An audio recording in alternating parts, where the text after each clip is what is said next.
Tamil Nadu MBBS கவுன்சிலிங்கான application processing government quota and management கோட்டாக்கு morning 10 o'clock இருந்து ஸ்டார்ட் பண்ணிட்டாங்க. கடைசி தேதி 8ஆம் தேதிக்குள்ள நீங்க ஆன்லைன்ல அப்டேட் பண்ற மாதிரி இருக்கும். அது மட்டும் இல்லாம ஸோ நீங்க பாக்குறது நீட் யூஜி தமிழ். நான் உங்கள் கார்த்திக். ஸோ இந்த வீடியோ பதிவில் நம்ம எப்படி வந்து தமிழ்நாடு கவர்மெண்ட் கோட்டாக்கு வந்து அப்ளை பண்றது அப்படின்ற ஒரு டெமோ வீடியோ, ஒரு பேசிக்கா உங்களுக்கு ஒவ்வொரு ஸ்டெப்ஸும் எப்படி இருக்கும் அப்படின்றத நான் தெளிவா சொல்ல போறேன்.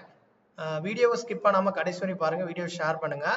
வெப்சைட் எல்லாருக்கும் தெரியும், tnmedicalselection.net. நோட்டிபிகேஷன்ல போனீங்களா click here to application for, அதாவது அப்ளை ஃபார் MBBS PDS இருக்கா, இதை கிளிக் பண்ணிக்கோங்க. ஸோ இதை கிளிக் பண்ணதுக்கப்புறம் உங்களுக்கு 2 விண்டோ ஓப்பன் ஆகும். ஓகேவா? ஸோ நல்லா தெரிஞ்சுக்கோங்க, 2 விண்டோ ஓப்பன் ஆகும். கொஞ்சம் ஸ்லோவாக தான் இருக்கும், ஏன்னா வெப்சைட் நிறைய யூஸ் பண்ணிக்கிறதுனால கொஞ்சம் வெயிட் பண்ணுங்க. ஸ்டெப் பை ஸ்டெப் நான் சொல்றேன். இதுல வந்து அட்மிஷன் 2024-25 ஃபர்ஸ்ட் இருக்கக்கூடியது கவர்மெண்ட் மேனேஜ்மெண்ட், அதாவது கவர்மெண்ட் கோட்டா. அதாவது நீங்க கவர்மெண்ட் காலேஜஸ் கவர்மெண்ட் கோட்டால இருக்க செல்ஃப் ஃபைனான்சிங்க்கு இந்த ஒரு அப்ளிகேஷன் போட்டா போதுமானது. மேனேஜ்மெண்ட் NRI மைனாரிட்டிக்கு இந்த கோட்டா, அதாவது மேனேஜ்மெண்ட் கோட்டா. ஃபர்ஸ்ட் இருக்கிறது pure government colleges, 37 government colleges ESI plus self ஃபைனான்சிங்ல இருக்கக்கூடிய கவர்மெண்ட் சீட்ஸுக்கான இந்த அப்ளிகேஷனை நீங்க கிளிக் பண்ணி ஆன்லைன் ஃபில் பண்ணணும். ஸோ நான் இதை கிளிக் பண்றேன் இப்ப. ஸோ கிளிக் பண்ணதுக்கு அப்புறம் உங்களுக்கு இதுல வந்து என்னைக்கு டேட், அதாவது இன்னைக்கு 10 மணிக்கு ஸ்டார்ட் பண்ணிருக்காங்க. லாஸ்ட் டேட் வந்து 8/8/2024 அப் டு 5 o'clock வரையும். இதுல click here for new registration இருக்கா, இதை கிளிக் பண்ணதுக்கு அப்புறம் உங்களுக்கு ஒரு இன்ஃபர்மேஷன் வந்து கொடுத்துருப்பாங்க. அதாவது ஃபில் பண்றதுக்கு முன்னாடி ஒரு கைட்லைன்ஸ் இன்ஃபர்மேஷன். ஸோ எப்படி ஃபில் பண்ணணும் அப்படின்ற ஒரு பேசிக்கான டீடைல்ஸ் இதுல கொடுத்துட்டு ஐ ஹேவ்னு சொல்லிட்டு எல்லாமே நான் த்ரூ அவுட்டா வந்து நான் செக் பண்ணிட்டேன், எல்லாமே எனக்கு அக்செப்ட் அப்படின்னு சொல்லிட்டு கண்டினியூ கொடுத்துருங்க. ஸோ கண்டினியூ கொடுத்ததுக்கு அப்புறம் வெயிட் பண்ணுங்க. சம் செகண்ட் எடுத்துக்கிட்டு உங்களுக்கு வந்து ஒரு விண்டோ ஓப்பன் ஆகும், ஒரு டயலாக் விண்டோ. வெயிட் பண்ணுங்க, வரும். ஸோ இந்த விண்டோ வந்ததுக்கு அப்புறம் இதுல உங்களுடைய குவாலிஃபிகேஷன், நீங்க எந்த போர்டுல படிச்சீங்களோ அந்த போர்டை கொடுத்துருங்க. டேட் ஆஃப் பர்த், உங்களுடைய குவாலிஃபை இயர், உங்களுடைய ஹையர் செகண்டரி, ஸோ CBSE இருந்தாலும் சரி ICSE இருந்தாலும் சரி, அதுக்கேற்ற மாதிரியே உங்களுடைய ரெஜிஸ்ட்ரேஷன் நம்பர் மார்க் ஷீட்ல இருக்கும். அதே மாதிரியே 12th +1 வந்து நீங்க படிச்ச பாஸா இல்லை நோவான்னு கேட்குறாங்க. லாகின் ஐடி நீங்களே கிரியேட் பண்ணிக்கோங்க, நீங்களே ஓனா கிரியேட் பண்ணிக்கலாம். அதை வந்து கொஞ்சம் ஷார்ட்டா நல்லா ஞாபகம் வச்சுக்கிற மாதிரி கிரியேட் பண்ணுங்க. Mobile number, email ID, new password, confirm password, அதுக்கப்புறம் உங்களுடைய மார்க் ஷீட் 12th மார்க் ஷீட்ல உங்களோட நேம் எப்படி இருக்கோ அதை அப்படியே வந்து கொடுத்துட்டு சப்மிட் கொடுத்தீங்கன்னா உங்களுக்கு வந்து ஒரு OTP கேட்கும். OTP கொடுத்ததுக்கு அப்புறம் எல்லாமே ஃபைனல் ஆயிடுச்சுன்னா இந்த இடத்துல லாகின் பண்ணிட்டு மறுபடியும் ஸோ சக்சஸ் ஆயிடுச்சு அப்படின்னா இங்க லாகின் கொடுத்துட்டு நீங்க பாஸ்வேர்டு கொடுத்துட்டு உள்ள போயிருங்க. என்னென்ன ஸ்டெப் வரும்ன்றத நம்ம PDF-ஆ வச்சிருக்கோம், அதை நான் உங்களுக்கு காமிக்கிறேன். இப்ப ஃபர்ஸ்ட் ஸ்டெப், நீங்க உள்ள போனதுக்கு அப்புறம் உங்களுடைய ப்ரொஃபைல், உங்களுடைய நேம், உங்களுடைய அப்பாவுடைய கார்டியன் நேம் கொடுக்கணும். நீங்க பிறந்த இடம் வந்து பர்த் ஆஃப் பிளேஸ், அதுக்கப்புறம் டேட் ஆஃப் பர்த், நீங்க மேலா ஃபீமேலா, நேஷனாலிட்டி, அதுக்கப்புறம் ரிலிஜன், நீங்க இந்துவா, ஸோ என்ன மதத்தை சார்ந்தவங்க, அது மாதிரியா கம்யூனிட்டி வந்து என்ன கொடுத்துருங்க. கேஸ்ட், ஸோ கம்யூனிட்டி கேஸ்ட் வந்து நீங்க என்ன BCயா MBCயா என்ன கொடுத்துட்டு அதோட கேஸ்ட் இந்த இடத்துல கொடுத்துருங்க. ஆட்டோமேட்டிக்கா அது வந்து டிராப் டவுன் லிஸ்ட்ல அதுவே வந்து ஃப்ரீ ஃபில் பண்ணி வச்சிருப்பாங்க. உங்களுடைய ஆதார் நம்பர், அதுக்கப்புறம் வந்து கம்யூனிட்டி சர்டிஃபிகேட், உங்களுடைய கம்யூனிட்டி சர்டிஃபிகேட் பார்த்து நீங்க எந்த டிஸ்ட்ரிக்ட்ல உங்களுக்கு இஸ்யூ பண்ணாங்க, எந்த தாலுக், யாரு இஸ்யூ பண்ணாங்க, தாசில்தாரா இல்ல டெப்டி தாசில்தாரா, அது வந்து உங்களுடைய கம்யூனிட்டி சர்டிஃபிகேட்லயே இருக்கும். கம்யூனிட்டி சர்டிஃபிகேட் நம்பர், அதுக்கப்புறம் வந்து என்னைக்கு கொடுத்தாங்க அதோடைய டேட் ஆஃப் இஸ்யூ, அது வந்து எல்லாமே கம்யூனிட்டி சர்டிஃபிகேட்ல இருக்கும். இந்த ஸ்டெப்புக்கு அப்புறம் நெக்ஸ்ட் வந்து உங்களுடைய அட்ரஸ். ஸோ கம்யூனிகேஷன் அட்ரஸும் பெர்மனன்ட் அட்ரஸும் ஒன்னா இருந்துச்சுன்னா இந்த இடத்துல டிக் அடிச்சிட்டிங்கன்னா சேமா வந்து அது ஃபில் பண்ணிக்கிறோம். இல்ல கம்யூனிகேஷன் வேற பெர்மனன்ட் வேறனா ரெண்டுமே தனித்தனியா ஃபில் பண்ற மாதிரி இருக்கும். அட்ரஸ், டிஸ்ட்ரிக்ட், ஸ்டேட், பின்கோடு, அதே மாதிரி இங்கேயும். ஸோ ரெண்டு கம்யூனிகேஷனும் பெர்மனன்ட்டும் சேமா இருந்துச்சுன்னா இந்த இடத்துல ஒரு செக் பாக்ஸ் இருக்கும், அந்த டிக் அடிச்சா போதுமானது.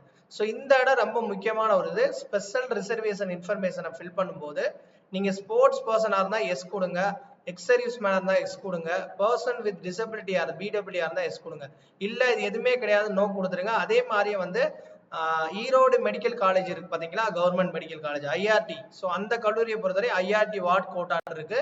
ஸோ நீங்க IRT வார்டுல வந்து அப்ளை பண்றீங்க அப்படின்னா எஸ் கொடுங்க. இல்ல இது எதுவுமே கிடையாது அப்படின்னா எல்லாமே நோ கொடுத்துட்டு சேவ் அண்ட் ப்ரொசீட் கொடுத்துருங்க. ஓகேவா? இது ரொம்ப முக்கியமானது. IRT கோடால இருக்கிறவங்க இதை எஸ் கொடுக்கணும். அப்பதான் அதற்கான ரெலவென்ட் டாக்குமெண்ட்ஸ் வந்து உங்களுக்கு அப்லோட் பண்ணும்போது காமிக்கும்.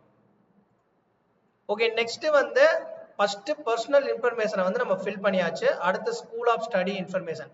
ஸோ நீங்க 6th ல இருந்து 12th வரையும் வந்து கவர்மெண்ட் ஸ்கூலா இருந்தா 7.5, அதாவது இதை வந்து நீங்க எஸ் கொடுக்கணும், இல்லை அப்படின்னா நோ கொடுக்கணும்.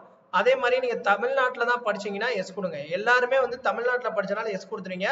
பட் ரெண்டாவது இருக்கக்கூடியது கவர்மெண்ட் ஸ்கூல், அந்த ஸ்கூல்ல 7.5ல இருப்பாங்க பாத்தீங்களா, கண்டிப்பா அவங்களாம் கவர்மெண்ட் ஸ்கூல்ல படிச்சிருப்பாங்க. 6th ல இருந்து 12th வரையும் படிச்சிருந்தீங்கன்னா நீங்க எஸ் கொடுங்க, மற்ற கேண்டிடேட்லாம் நோ கொடுத்துருங்க. ஆனா 6th ல இருந்து 12th வரையும் தமிழ்நாட்டில் படிச்சதுக்கு தமிழ்நாடுன்னு கொடுக்கணும், ஓகேவா?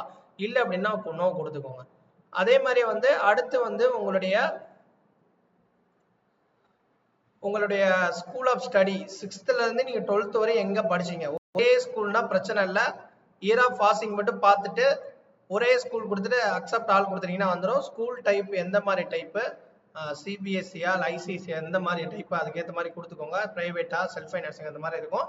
அதுக்கப்புறம் டிஸ்ட்ரிக்ட், அதுக்கப்புறம் ஸ்டேட். ஸோ டிஃப்ரெண்ட் ஸ்கூலாக இருந்தால் தனித்தனியாக வந்து நீங்க டைப் பண்ணி ஃபில் பண்ற மாதிரி இருக்கும். இது ஒரு ஸ்டெப். இதெல்லாம் ஈஸியா தான் இருக்கும், ரொம்ப கஷ்டம் கிடையாது.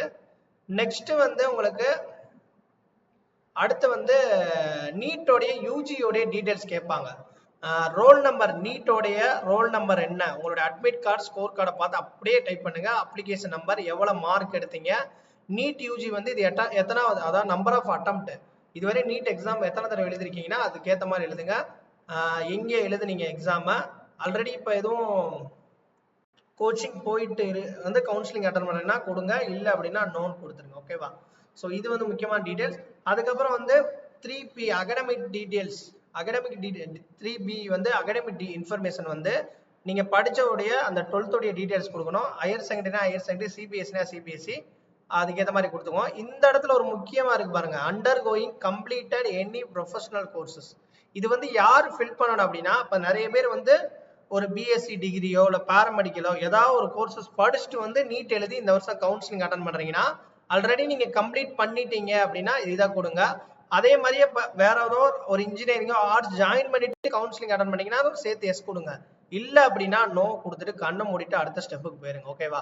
இது வந்து ஆல்ரெடி ஏதாவது கோர்சஸ் வந்து கம்ப்ளீட் பண்ணிருக்கீங்க, பிஎஸ்சியோ ஏதாவது இன்ஜினியரிங்கோ ஏதாவது ஒரு ப்ரொஃபஷனல் கோர்ஸ் கம்ப்ளீட் பண்ணிட்டு நான் நீட் எழுதி எக்ஸாம் எழுதி கவுன்சிலிங் வரேன்னா அதை கம்ப்ளீட் பண்ணதுக்கான டீடைல்ஸ் நீங்க சப்மிட் பண்ணணும், எஸ் கொடுங்க. இல்ல நான் எதுவுமே வந்து படிக்கலன்னா நோ கொடுத்துட்டு ஆட்டோமேட்டிக்கா போயிருங்க. எக்ஸாம் ஸ்டடி பண்ண பிளேஸ் எதுவோ அதை கொடுத்துருங்க. குரூப் கோடு வந்து உங்களுடைய 12th மார்க் ஷீட்ல இருக்கும், குரூப் கோடை பொறுத்த வரையும், ஓகேவா? ஸோ அதுக்கப்புறம் வந்து குவாலிஃபைட் இயர், உங்களுடைய ரெஜிஸ்ட்ரேஷன் நம்பர், 12th உடைய ரெஜிஸ்ட்ரேஷன் நம்பர் உங்களுடைய மார்க் ஷீட்ல இருக்கும்.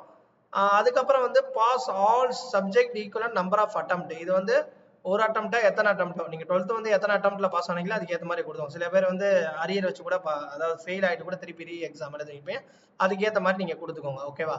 ஸோ நெக்ஸ்ட் வந்து உங்களுடைய மார்க்குங்க, 12th மார்க்.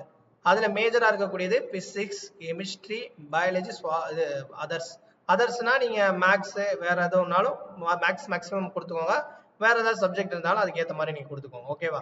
ஸோ இந்த இடத்துல வந்து பாத்தீங்கன்னா மெயினா மேக்ஸ் கொடுக்குங்க, அதான் பெஸ்ட், ஓகேவா? ஸோ பிசிக்ஸ் இப்போ ரெஜிஸ்ட்ரேஷன் நம்பர் வந்து 12th மார்க்கை பார்த்து 12th மார்க் ஷீட்ல இருக்கும், அதை பார்த்து ஃபில் பண்ணிடுங்க.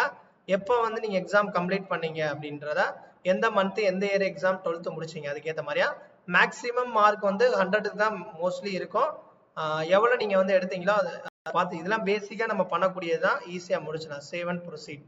ஸோ நெக்ஸ்ட் அடிஷ்னல் இன்ஃபர்மேஷன், இது ரொம்ப முக்கியம். மதர் டங் வந்து தமிழா, என்ன மதர் டங் பேசுறீங்களோ அதுக்கேற்ற மாதிரியா. மீடியம் ஆஃப் இன்ஸ்ட்ரக்ஷன், நீங்க படிச்ச மீடியம் வந்து ஸ்கூல்ஸ் வந்து எங்க படிச்சு, இங்கிலீஷ் மீடியமா தமிழ் மீடியமா. பேரண்ட்ஸோட ஆக்குபேஷன் என்ன, annual income, parents or guardians அவங்களோட இன்கம் என்னன்னு கேட்டிருக்காங்க. சிவிக் நேட்டிவ், நீங்க அதாவது நீங்க வந்து இருக்கக்கூடிய இடம் வந்து என்ன மாதிரியா பிளேசஸ்ல இருக்கு, மாநகராட்சியா இல்ல ஊராட்சியா நகராட்சியா, ஸோ அதுக்கேற்ற மாதிரி வந்து நீங்க ஃபில் பண்ணிக்கோங்க, ஓகேவா? அதே மாதிரி வந்து சிவிக் ஏரியா ஆஃப் லாஸ்ட் ஸ்டடின்னு போட்டுட்டு அதுக்கேற்ற மாதிரி ஃபில் பண்ணிக்கோங்க. அதே தான், சேம் அதே தான், மாநகராட்சியா நகராட்சியா ஊராட்சின்னு சொல்லிட்டு முனிசிபாலிட்டி கார்பரேஷனு, ஸோ அதுக்கேற்ற மாதிரி இருக்கும். அதுக்கப்புறம் நீங்க பிறந்த டிஸ்ட்ரிக்ட் எதுனா நேட்டிவ் டிஸ்ட்ரிக்ட் ஏதோ அதுக்கேற்ற மாதிரியா. அதுக்கப்புறம் வந்து ஃபர்ஸ்ட் கிராஜுவேட் இருந்துச்சு அப்படின்னா எஸ் கொடுங்க. இங்க எஸ் கொடுத்தாதான் உங்களுக்கு டாக்குமெண்ட்ஸ் அப்லோட் பண்ணும்போது அதோடைய டீடைல்ஸ் காமிக்கும். இல்லை அப்படின்னா நோ அதாவது நீங்க நோ கொடுத்தீங்கன்னா காமிக்காது. பட் இது வந்து ஃபர்ஸ்ட் கிராஜுவேட் யாருக்கு இருக்கோ அவங்க தான் பண்ணணும், எல்லாரும் எஸ் கொடுக்க கூடாது. அதே மாதிரி ஆல்ரெடி உங்க கூட பிறந்தவங்க யாராவது பிரதர் ஆர் சிஸ்டர்ஸ் இருக்காங்க அப்படின்னா அவங்க ஆல்ரெடி ஃபர்ஸ்ட் கிராஜுவேட் வாங்கிட்டாங்க அப்படின்னா எஸ் கொடுத்துருங்க இங்க. ஓகேவா? இதுவும் வந்து சிம்பிளான ஸ்டெப் தான். இது ஓகே, முடிச்சிடுங்க. நெக்ஸ்ட் வந்து இந்த வருஷம் ஒரு அப்டேட் வந்து பண்ணிருக்காங்க. ஸோ லாஸ்ட் இயர் வந்து இந்த ரீஃபண்ட் பேங்க் அக்கௌண்ட் டீடைல்ஸ் வந்து என்ன பண்ணாங்கன்னா, கவுன்சிலிங் வந்து நீங்க அப்ளை பண்ணும்போது இந்த டீடைல்ஸ் கேட்டாங்க. பட் இந்த வருஷம் கொஞ்சம் ப்ரியாரா முன்னாடியே வந்து அந்த டீடைல்ஸை வந்து அப்ளிகேஷன்லேயே வந்து அந்த டீடைல்ஸை வந்து வச்சுட்டாங்க. ஏன்னா நீங்க இப்ப வந்து கவர்மெண்ட் காலேஜஸ் பொறுத்த வரையும் எந்த பேமெண்ட் வந்து நீங்க செக்யூரிட்டி பேன்றது ஒரு செக்யூரிட்டி டெபாசிட் எதுவும் பே பண்ண மாட்டீங்க. ஆனா இந்த செல்ஃப் ஃபைனான்சிங்க்கு 30K அதாவது 30,000 ரூபாய் கட்டுவீங்க. அதே மேனேஜ்மெண்டா இருந்தா 1 lakh கட்டுவீங்க. ஸோ அந்த ரெண்டும் கட்டுறதுனால அந்த அமௌண்ட் நீங்க வந்து கவுன்சிலிங் அப்ப பே பண்ணுவீங்க. பட் இப்ப எதுவும் பே பண்ண தேவையில்ல. கவுன்சிலிங் அப்ப பே பண்ணும்போது உங்களுக்கு வந்து சீட்ஸ் கிடைச்சு நீங்க ஜாயின் பண்ணிருந்தாலும் ஓகே, சீட் எந்த ரவுண்ட்லுமே கிடைக்கல அப்படின்னா அந்த அமௌண்ட் வந்து உங்களுக்கு கவுன்சிலிங்லாம் முடிஞ்சு உங்க அக்கௌண்ட்டுக்கு திருப்பி டிரான்ஸ்ஃபர் பண்ணுவாங்க. அதுக்காண்டி தான் அந்த ரீஃபண்ட் பேங்க் டீடைல் அக்கௌண்ட் வாங்குறாங்க. அதனால நீங்க எந்த பேங்க்குக்கு உங்களுடைய செக்யூரிட்டி அந்த டெபாசிட் வரணும் அப்படின்றத bank name, IFSC code, reenter IFSC code, account number, reenter account number, கரெக்டான அக்கௌண்ட்டை கொடுத்துருங்க. அப்பதான் நீங்க கட்டக்கூடிய கவுன்சிலிங் அப்ப செக்யூரிட்டி டெபாசிட் கவுன்சிலிங் அப்ப கட்டுவீங்க, டியூஷன் ஃபீ கட்டுவீங்க, அதெல்லாம் உங்களுக்கு ரீஃபண்ட் ஆகும் இந்த அக்கௌண்ட்ல. சரியா? ஸோ தயவு செய்து இந்த டீடைல்ஸ், இந்த ரீஃபண்ட் பேங்க் அக்கௌண்ட் டீடைல்ஸை கரெக்டா ஒர்க் ஆகக்கூடிய அக்கௌண்டோடைய டீடைல்ஸை கரெக்டா ஃபில் பண்ணுங்க. சரியா? எதுவும் மிஸ் பண்ணிடாதீங்க. இன்னொன்னு, இந்த செக்யூரிட்டி டெபாசிட் கவுன்சிலிங் அப்பதான் பே பண்ணணும். இப்ப எதுவும் பே பண்ண தேவையில்ல. சரியா? இதை பார்த்துட்டு எதுவும் பயந்துறாங்க. சேவ் அண்ட் ப்ரொசீட் கொடுத்துருங்க. ஓகே, நெக்ஸ்ட் வந்து அவ்வளவுதாங்க final step. So final step வந்து உங்களுடைய போட்டோ, நீங்க நீட்டுக்கு என்ன பாஸ்போர்ட் சைஸ் போட்டோ கொடுத்தீங்களா அந்த போட்டோ மினிமம் கேபின்னு எடுத்துக்கிட்டீங்கன்னா 50 கேபில இருந்து 100 KP 35mm into 45mm JPG ஃபார்மேட்ல இருக்கணும். ஸோ நீங்க நீட்டுக்கு என்ன கொடுத்தீங்கன்னா அதே அப்லோட் பண்ணுங்க, அது கரெக்டா இருக்கும். அதே மாதிரி போஸ்ட் கார்டு சைஸ் போட்டோ 100 கேபில இருந்து 300 கேபி, இதோடைய சைஸ்ன்னு பாத்தீங்கன்னா 140mm இருந்து 19mm ஜேபிஜி ஃபார்மேட்ல இருக்கணும். அதுக்கப்புறம் பாத்தீங்கன்னா அப்லோட் சைன் சிக்னேச்சர் வந்து பாத்தீங்கன்னா உங்களுக்கு 10 கேபில இருந்து 40 கேபி ஜேபிஜி ஃபார்மேட்ல இருக்கணும். 25mm into 60mm. ஸோ இது நீங்க நீட்டுக்கு என்ன கொடுத்தீங்கன்னா அதே அப்லோட் பண்ணுங்க, கரெக்டா இருக்கும். Upload left thumb impression same அதே தான். இதுக்கும் பாத்தீங்கன்னா 10 கேபில இருந்து 50 கேபி இருக்கணும். ஓகேவா? ஸோ மறந்துடாதீங்க, இதை டீட்டெயிலா ஃபில் பண்ணிருங்க. Next documents. ஸோ டாக்குமெண்ட்ஸ் எல்லாமே வந்து மேக்சிமமா 3 கேபிக்குள்ளதான் இருக்கணும். அதுக்கு கீழே, அதாவது லெஸ் தென் 3 MB, அதுக்கு மேல வந்து இங்க இருக்கக்கூடாது அப்படின்றத தெளிவா சொல்லியிருக்காங்க. உங்களுடைய 12th மார்க் ஷீட் இதெல்லாம் வந்து ஸ்கேன் பண்ணி தான் அப்லோட் பண்ணணும். நான் சொல்றது எல்லாமே வந்து உங்களுடைய மொபைல்ல வந்து ஸ்கேனர் அப்ளிகேஷன் இருந்துச்சுனாலும் சரி, இல்ல இண்டிவிஜுவல் ஸ்கேனர் வச்சிருந்தீங்கனாலும் சரி, இல்ல ஜெராக்ஸ் கடையில, இல்ல வேற எங்க ப்ரௌசிங் சென்டர்ல இங்க ஸ்கேன் பண்ணிக்கோங்க. ஃபர்ஸ்ட் டாக்குமெண்ட்ஸ்லாம் ஸ்கேன் பண்ணிட்டு அதுக்கப்புறம் அப்ளிகேஷன் ஃபில் பண்ணுங்க. +1 மார்க் ஷீட் வந்து கம்பல்சரி கிடையாது. இருக்கிறவங்க வைங்க, இல்ல அப்படின்னா தேவை கிடையாது. இந்த இடத்துக்கு ஆஸ்டிக் சிம்பிள் கொடுக்குற பாருங்க, இந்த மாதிரி ஸ்டார் கொடுத்தாங்கன்னா அது கம்பல்சரி. அப்புறம் HSC mark sheet, 12th mark sheet, TC, admit card, score card, இது எல்லாமே ஸ்கேன் பண்ணி அப்லோட் பண்ணுங்க. கேண்டிடேட்டோட ஆதார் கார்டு, அதுக்கப்புறம் கேண்டிடேட் பர்த் சர்டிபிகேட் கண்டிப்பா இருக்கணும் கிடையாது. இல்லாதவங்க, அதாவது மேக்சிமம் வச்சிருப்பீங்க. நேட்டிவிட்டி சர்டிபிகேட் எல்லாருமே வந்து அப்லோட் பண்ணுங்க. நேட்டிவிட்டி இல்ல அப்படின்னா உங்களால ரிசர்வேஷனை கிளைம் பண்ண முடியாது. பர்த் சர்டிபிகேட் இருந்தால் வைக்கலாம், இல்லைன்னா பிரச்சனை கிடையாது. மேபி இந்த கேண்டிடேட்டோட பர்த் சர்டிபிகேட் நீங்க வேற ஸ்டேட் குள்ள இருந்து வரீங்கன்னா கண்டிப்பா கேட்பாங்க. ஓகேவா? அது மாதிரி கம்யூனிட்டி சர்டிபிகேட், கவர்மெண்ட் கொடுத்த கவர்மெண்ட் சர்டிபிகேட், கம்யூனிட்டி சர்டிபிகேட் கரெக்டா வச்சிடணும். ஃபர்ஸ்ட் கிராஜுவேட் இருந்தா ஃபர்ஸ்ட் கிராஜுவேட் வச்சிருங்க. பேரண்ட்ஸோடைய கம்யூனிட்டி சர்டிபிகேட், பேரண்ட்ஸோட யாராவது ஒரு கம்யூனிட்டி இருந்தா ஓகே. அதாவது அப்பாவோடதோ அம்மாவோடதோ 2 பேர்த்துல யாராவது ஒண்ணு இருந்தா கூட ஓகே. 2 பேர்ட்டையும் இருக்காலும் அப்லோட் பண்ணுங்க, ஒன்றும் பிரச்சனை இல்லை. ஏன்னா சில பேரண்ட்ஸ்ட வந்து கம்யூனிட்டி யாராவது ஒருத்தவங்க தான் இருக்கும், மிஸ் பண்ணிருப்பாங்க, அதனால. அதுக்கப்புறம் பேரண்ட்ஸ் வந்து தமிழ்நாட்டில் தான் இருக்காங்களா அப்படின்றத செக் பண்றதுக்கு அவங்க கிட்ட என்னென்ன இருக்கு, Aadhaar card, ration card, driving licence, voter ID, minimum ஏதாவது ஒரு டாக்குமெண்ட்ஸ், பாஸ்போர்ட், அதாவது தமிழ்நாட்டில் அவங்க இருக்கிறதுக்கான ஒரு அத்தாட்சிக்கு பேரண்ட்ஸோடைய ஏதாவது ஒரு document, Aadhaar, ration card, driving licence, voter ID, passport, இது எல்லாமே இருந்தாலும் நீங்க அப்லோட் பண்ணலாம். இல்ல இதுல ஏதாவது 1, 2, 3 எத்தனை இருக்கோ அதை ஃபுல்லாமே அப்லோட் பண்ணிடுங்க. அவ்வளவுதாங்க. இதுதான் அப்ளிகேஷனோட ப்ராசஸ். இந்த வீடியோ வந்து உங்களுக்கு ஒரு இன்ஃபர்மேட்டிவா இருக்கும்னு நினைக்கிறேன். நெக்ஸ்ட் மேனேஜ்மெண்ட் கோட்டா எப்படி அப்ளை பண்றது அப்படின்றத டீட்டெயிலா நான் போடுறேன். தேங்க்ஸ் ஃபார் வாட்சிங் தட்.